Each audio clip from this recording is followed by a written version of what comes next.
Dear students, a very warm welcome to all of you in my today's lecture of Managerial Economics.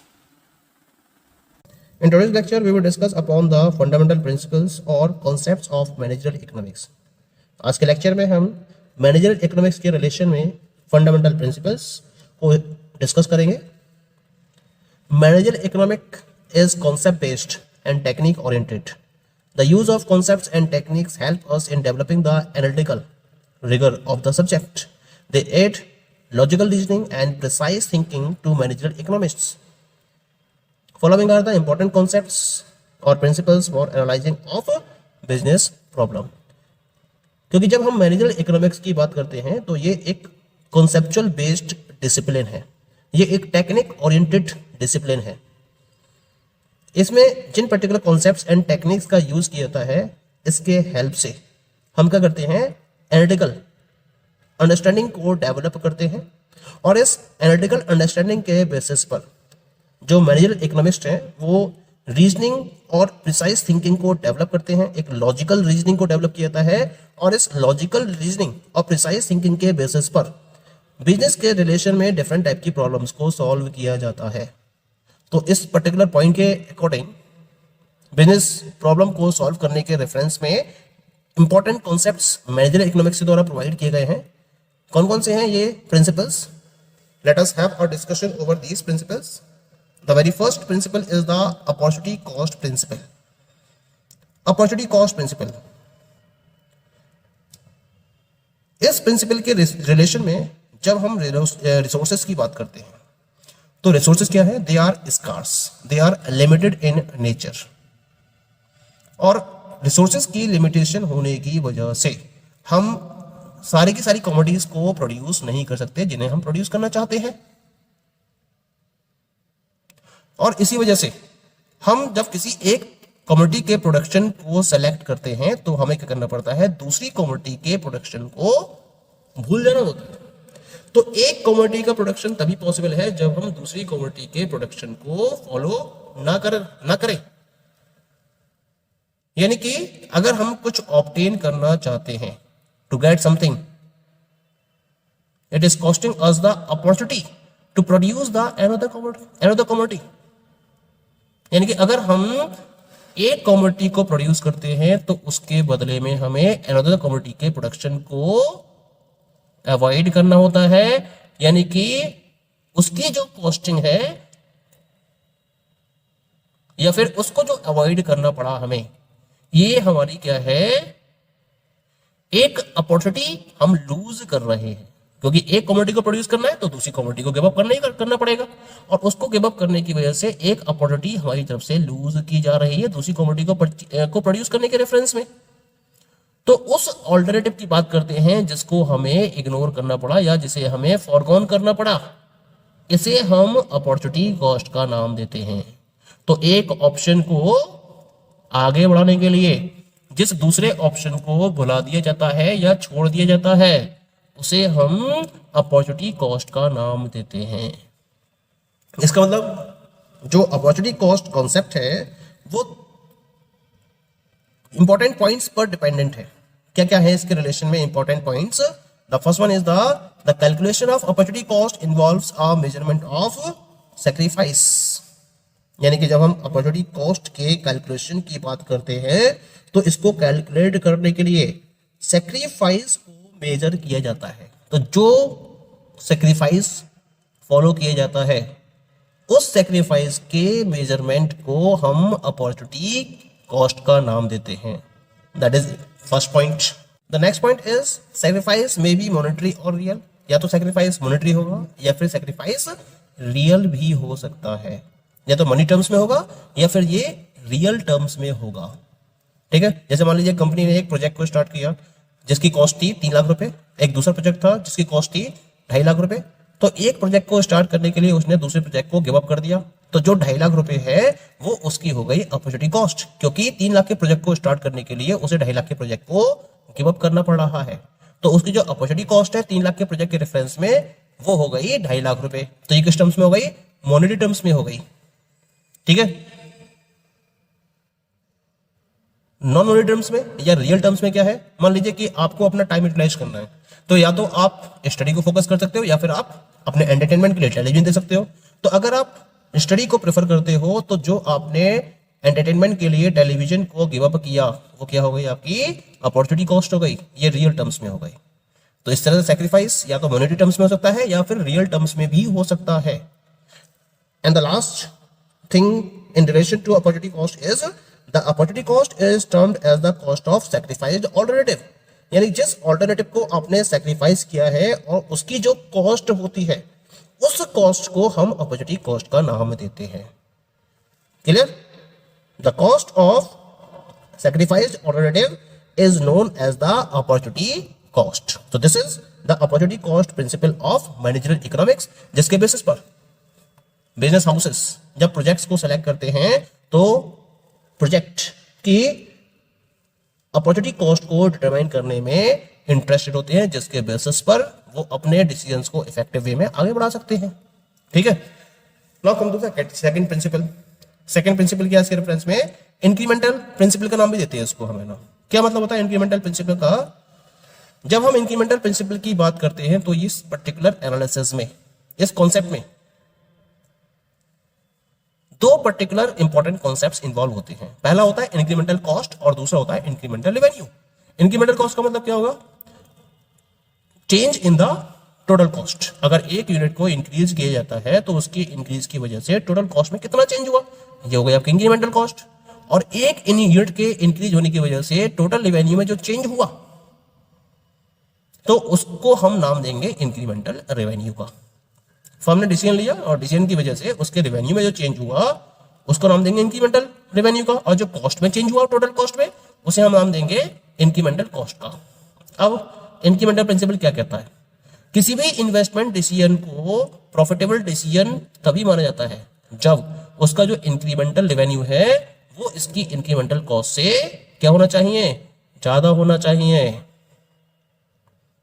पहला point हो गया, यानी कि जो फर्म का प्रोजेक्ट के रेफरेंस में या इन्वेस्टमेंट के रेफरेंस में इंक्रीमेंटल रेवेन्यू है, अगर इसके इंक्रीमेंटल कॉस्ट से वो ज्यादा है तो वो इन्वेस्टमेंट डिसीजन कंप्लीटली प्रॉफिटेबल होगा। या फिर इसका हम दूसरा पहलू ले सकते हैं, क्या है वो, it decreases some cost to a greater extent than it increases others.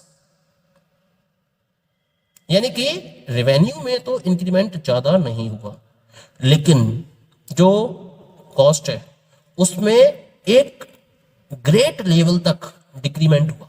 अगर कॉस्ट में डिक्रीमेंट ज्यादा है in comparison to increment in revenue, तो भी ये जो इन्वेस्टमेंट प्रोजेक्ट है ये क्या माना जाएगा, ये प्रॉफिटेबल माना जाएगा। या फिर इसका तीसरा पहलू क्या हो सकता है, it increases some revenues more than it decreases others.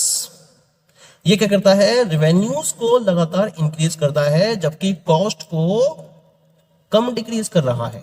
अगर रेवेन्यू ज्यादा इंक्रीज हो रहा है और कॉस्ट कम डिक्रीज हो रही है तब भी ये जो प्रोजेक्ट है इन्वेस्टमेंट प्रोजेक्ट ये प्रॉफिटेबल कंसीडर किया जाता है। और चौथा पहलू बनता है इसके अंदर, it reduces cost more than revenues. यानी कि रेवेन्यू भी डिक्रीज हो रहा है, कॉस्ट भी डिक्रीज हो रही है, लेकिन कॉस्ट में जो रिडक्शन है वो रेवेन्यू में रिडक्शन से ज्यादा है, तो भी ये जो इन्वेस्टमेंट प्रोजेक्ट है वो क्या माना जाता है, प्रॉफिटेबल माना जाता है। तो इस तरीके से इंक्रीमेंटल प्रिंसिपल के बेसिस पर हम किसी भी इन्वेस्टमेंट डिसीजन के रिलेशन में उसकी प्रॉफिटेबिलिटी को प्रॉपर्ली डिटरमाइन कर सकते हैं। Next principle is discounting principle and time horizon. क्या कहता है ये principle, as any investment reaps the benefits after a certain period of time, this makes it essential to assess the present value of the future gains by discounting it with the opportunity cost of the safe rate of interest। हम बात करते हैं जब present में किसी भी investment को follow किया जाता है तो उसका बेनिफिट एक पर्टिकुलर पीरियड ऑफ टाइम के बाद ही मिलना शुरू होता है। यानी कि अगर आपने आज की डेट में इन्वेस्टमेंट किया है तो हो सकता है 1 साल बाद, 2 साल बाद, 3 साल बाद आपको उस पर्टिकुलर इन्वेस्टमेंट का प्रॉफिट मिलना स्टार्ट हो, लेकिन इस बीच में जो आपको प्रॉफिट नहीं मिलता है तो उसके लिए यह जरूरी है कि जो फ्यूचर में आप गेन करोगे उसको प्रेजेंट वैल्यू के बेसिस पर डिस्काउंट करना, और इसे डिस्काउंट किया जाता है with the discounting cost of the safe rate of interest. एक अपॉर्चुनिटी कॉस्ट को रिप्रेजेंट करते हुए सेफ रेट ऑफ इंटरेस्ट के बेसिस पर हम क्या करते हैं, फ्यूचर गेन्स को प्रेजेंट के बेसिस पर डिस्काउंट करते हैं।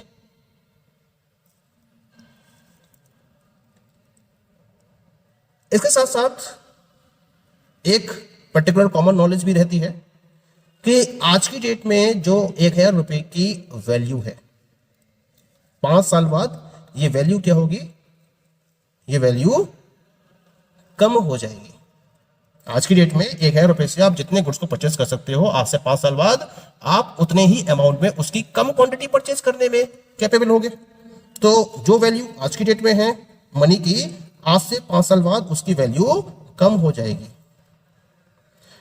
क्योंकि इन्फ्लेशन की वजह से जो मनी है वो अपनी वैल्यू को लगातार लूज करती है। इसका मतलब जब हम इन्वेस्टमेंट की बात करते हैं तो इस इन्वेस्टमेंट के साथ में एक इनबिल्ट रिस्क और अनसर्टेनिटी हमेशा अटैच रहती है, और अगर प्रोजेक्ट फेल हो जाता है तो जो मनी है वो भी लूज हो जाएगा। तो एक तरफ तो आपके प्रोजेक्ट के फेल होने के चांसेस भी बने रहते हैं जिसकी वजह से मनी लूज हो सकता है, और दूसरी तरफ जो आपकी मनी की वैल्यू है वो टाइम के साथ साथ कम होती चली जाती है। तो इसे हम बोलते हैं टाइम हॉरिजन कॉन्सेप्ट। ये टाइम के साथ साथ जो मनी की वैल्यू लूज हो रही है और जो आपका प्रोजेक्ट है उसके साथ में जो इनबिल्ट रिस्क और अनसर्टेनिटी अटैच है, जिसकी वजह से इन्वेस्टमेंट में आपके अमाउंट के लूज होने के चांसेस भी बने रहते हैं। तो हम इस कॉन्सेप्ट को नाम देते हैं टाइम हॉरिजन कॉन्सेप्ट का, क्योंकि इसको ध्यान में रखते हुए ही कोई भी पर्टिकुलर फर्म अपने प्रोजेक्ट में इन्वेस्टमेंट के रिगार्डिंग डिसीजन को फाइनलाइज करती है। और इस टाइम हॉरिजन के कॉन्सेप्ट की वजह से जो मनी की वैल्यू है वो लगातार डिक्रीज होती चली जाती है, इरोडिंग केस में आती चली जाती है। एक इश्यू और रहता है इसमें कि मनी की वैल्यू कम क्यों होती है, क्योंकि जो पीपल हैं वो फ्यूचर कंजम्पशन के मुकाबले प्रेजेंट कंजम्पशन को ज्यादा प्रेफर करते हैं। यानी कि आज की डेट में जो उनके पास अवेलेबल है वो उसको कंज्यूम करना चाहते हैं आज ही की डेट में, फ्यूचर का वेट नहीं करते हैं, क्योंकि इतना पेशेंस होता ही नहीं है कि वो प्रेजेंट कंजम्पशन को छोड़ के फ्यूचर कंजम्पशन की तरफ फोकस करें। इसी वजह से हमें क्या करना पड़ता है, हमें मोटिवेट करने के लिए लोगों को कि वो फ्यूचर में कमोडिटी को कंज्यूम करें, उन्हें एक प्रॉपर रेट ऑफ इंटरेस्ट पे करना होता है, जिसकी वजह से एक मोटिवेशन होता है उनके बीच में कि वो प्रेजेंट की जगह फ्यूचर में उस कमोडिटी को कंज्यूम करें।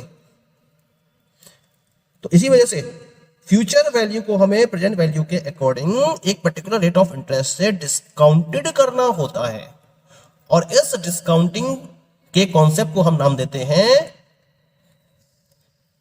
Discounting principal. क्लियर? तो इस तरह से दोनों प्रिंसिपल्स हमने स्टडी करे यहां पर।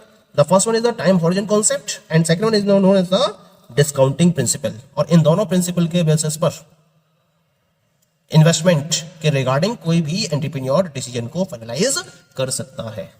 The next one is the time perspective principle. क्या कहना है इस प्रिंसिपल का?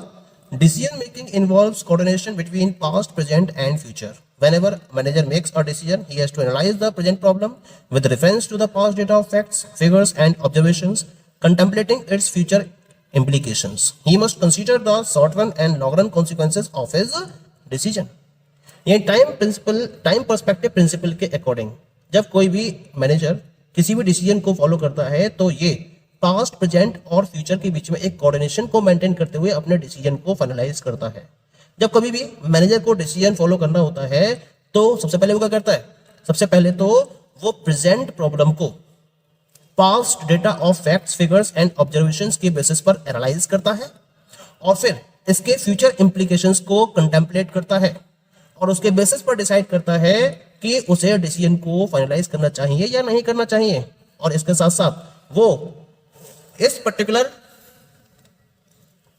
प्रोजेक्ट के रिलेशन में या डिसीजन के रिलेशन में शॉर्ट रन और लॉन्ग रन कॉन्सिक्वेंसेस को भी प्रॉपर्ली कंसीडर करता है। क्लियर? एग्जांपल के तौर पर present advertising outlay may inflate the cost today but it may increase the future revenue flow। यानी कि आज की डेट में ऑर्गेनाइजेशन अपने एडवर्टाइजिंग पर एक्सपेंसेस को इनकर करेगी, लेकिन इसका जो बेनिफिट है इसको फ्यूचर रेवेन्यू के तौर पर देखने को मिलता है। यानी कि इन्वेस्टमेंट यानी कि एडवर्टाइजिंग पर कॉस्ट आज इनकर की जाएगी, लेकिन फ्यूचर में इसका रेवेन्यू इंक्रीज होगा, ये सियोरिटी होती है। इसी वजह से इन एडवर्टाइजिंग एक्सपेंसेस को इनकर किया जाता है। Okay, now come to the last principle. Last principle is the equity marginal principle. क्या कहता है ये principle? An input should be allocated so that value added by the first unit is the same in all the cases. This generalization is popularly called equity marginal. यानी कि जब firm multiple वे में inputs को use करती है तो इसको इस तरीके से एलोकेट किया जाता है मल्टीपल वेज में, जिससे कि जो लास्ट यूनिट के द्वारा वैल्यू ऐड की जा रही है वो सारे केसेस में क्या होनी चाहिए? इक्वल होनी चाहिए। तो उस समय जो सेटिस्फैक्शन जो पर्टिकुलर गेन होगा वो मैक्सिमम गेन होगा। इस पर्टिकुलर जनरलाइजेशन को हम इक्विटी मार्जिनल कॉन्सेप्ट के या प्रिंसिपल के नाम से जानते हैं। यदि किसी भी एक पर्टिकुलर एक्टिविटी में मार्जिनल वैल्यू ज्यादा है और दूसरे में कम है तो ऑप्टिमम एलोकेशन को अचीव करने के लिए जहां ज्यादा है मार्जिनल वैल्यू उसमें से कुछ यूनिट्स उस पर्टिकुलर केस में शिफ्ट कर दी जाती हैं जहां मार्जिनल वैल्यू कम होती है, और इस तरीके से एलोकेशन को ऑप्टिमम वे में अचीव कर लिया जाता है। क्लियर? यानी कि द स्टोरी इज दैट, जो कंक्लूजन है वो ये है कि जब इनपुट्स को एलोकेट किया जाता है इन डिफरेंट यूजेस तो इस तरह से उसको एलोकेट किया जाता है जिससे कि जो लास्ट यूनिट में उसके द्वारा वैल्यू ऐड की गई है वही वैल्यू सारे केसेस में इक्वल रहे। तो हम इसको नाम देते हैं ऑप्टिमम एलोकेशन ऑफ रिसोर्सेस का। तो इक्विटी मार्जिनल प्रिंसिपल के बेसिस पर कोई भी ऑर्गेनाइजेशन अपने रिसोर्सेस को ऑप्टिमम वे में एलोकेट करने में सक्सेसफुल हो पाती है। Okay, so this is about the equity marginal principle. Thank you.